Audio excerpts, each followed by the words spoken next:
Dans la nuit du 26 au 27 février dernier, aux environs de 3 heures du matin, des bruits stridents vont réveiller en sursaut les paisibles habitants du quartier Bassoura de Niamey. Ces bruits inhabituels proviennent du domicile de la rapporteure de la Halcia. Il s'agit d'une attaque en cours menée par 3 individus armés de pistolets automatiques. Dans leur fuite, l'un des assaillants constatera qu'il a égaré ses chaussures qui pourraient les trahir. Les bandits vont alors revenir sur leurs traces et récupérer les bottes, mais en repartant, ils remarqueront qu'un jeune riverain, propriétaire d'un kiosque, est témoin de la scène. Ils vont alors tenter de l'éliminer à 2 reprises sans succès avant de prendre la poudre d'escampette.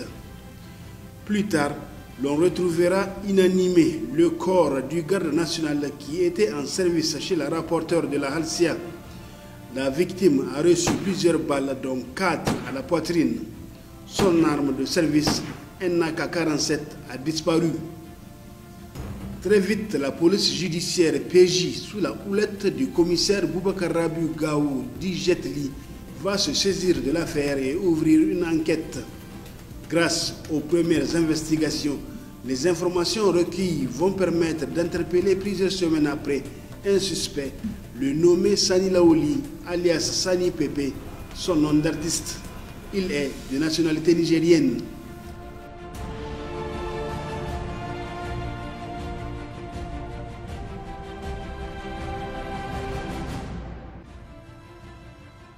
Suite à l'interrogatoire du suspect, la PJ se rendra compte qu'elle tient dans ses mailles un complice dans d'autres attaques commises par les meurtriers du garde.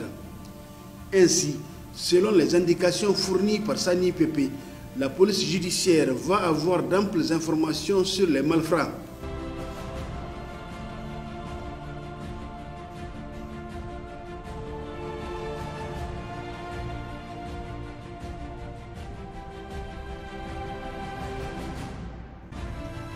La décision prise est de procéder à l'interpellation du chef du gang, le nommé Abdoulaye Salah, qui vit dans une villa de location à Bassoura, le quartier dans lequel le crime a été commis.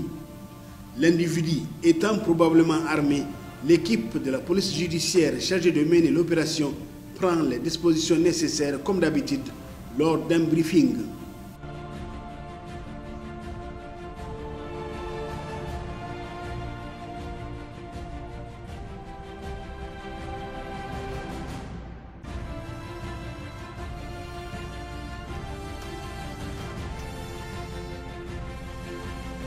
Ensuite, l'équipe embarque pour le quartier Bassoura afin d'intervenir.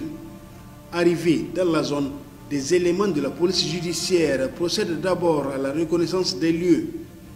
Après cet exercice qui se fait le plus discrètement possible, l'équipe effectue un autre briefing, très court cette fois-ci, avant d'intervenir.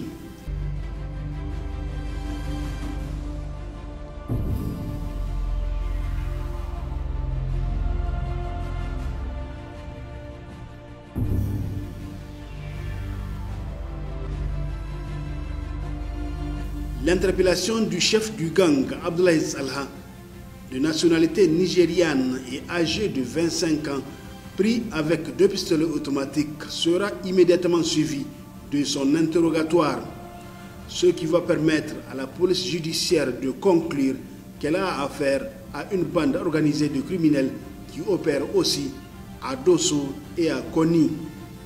Aussitôt, après avoir reçu cette information, la police judiciaire décide de se rendre dans cette ville située à environ 140 km de Niamey pour appréhender les autres membres du gang.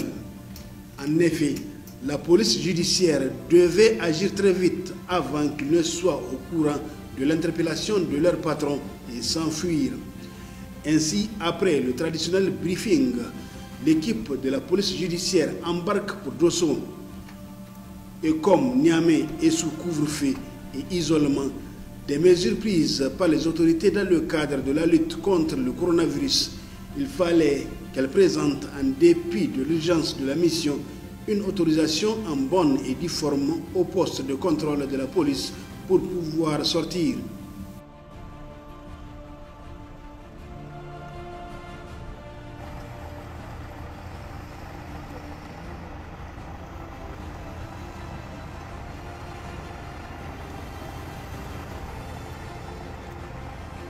Après le contrôle, l'équipe de la police judiciaire a mis cap sur la capitale de Jarmakoy.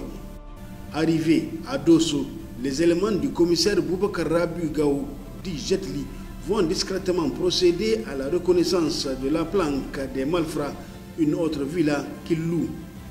S'ensuit ensuite un bref briefing, puis l'interpellation.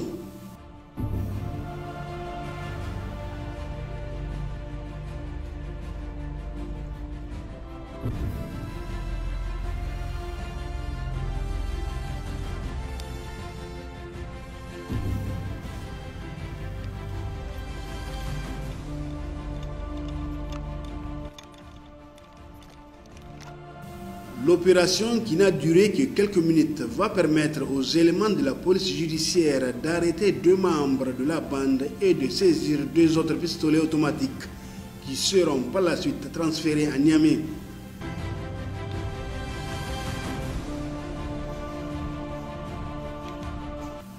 À partir de cet instant, les choses vont aller très vite dans l'enquête. En effet, c'est avec l'AK-47 de service du garde tué à Niamey et plusieurs pistolets automatiques que la bande Abdoulaye Zalha a procédé au braquage au niveau des opérateurs de change du marché de Koni.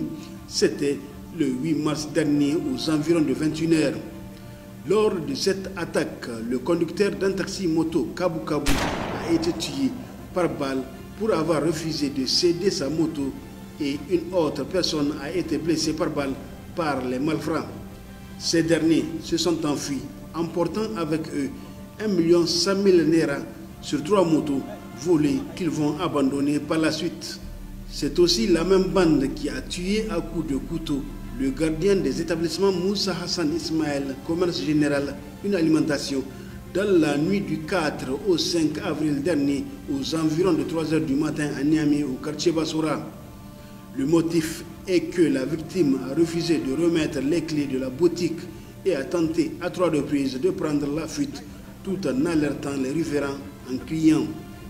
Il faut noter que 2 mois auparavant, dans la nuit du 7 au 8 février dernier, le propriétaire de la dite alimentation, le sieur Moussa Ismaël, a été victime dans son habitation d'un vol en réunion avec escalade suivie d'agression de la part de la même bande.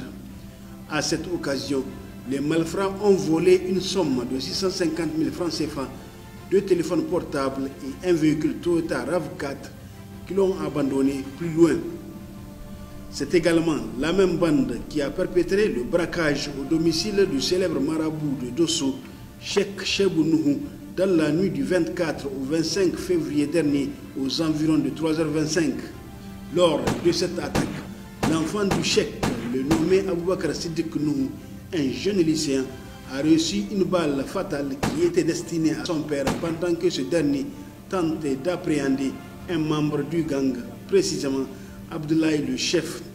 En effet, la bande a reçu des renseignements selon lesquels le marabout serait un homme riche car il aurait payé récemment 2 maisons à Niamey. Tel est le motif du braquage. La bande Abdoulaye a aussi reconnu 5 autres cas de vol à main armée, dont le vol de nuit en réunion avec escalade suivi d'agression dans l'habitation du nommé Ibrahim Souley dans la nuit du 19 au 20 janvier dernier aux environs de 3 h du matin au quartier Kaoura de Koni. Ce braquage a été commis par 3 membres du dit gang munis de pistolets automatiques et de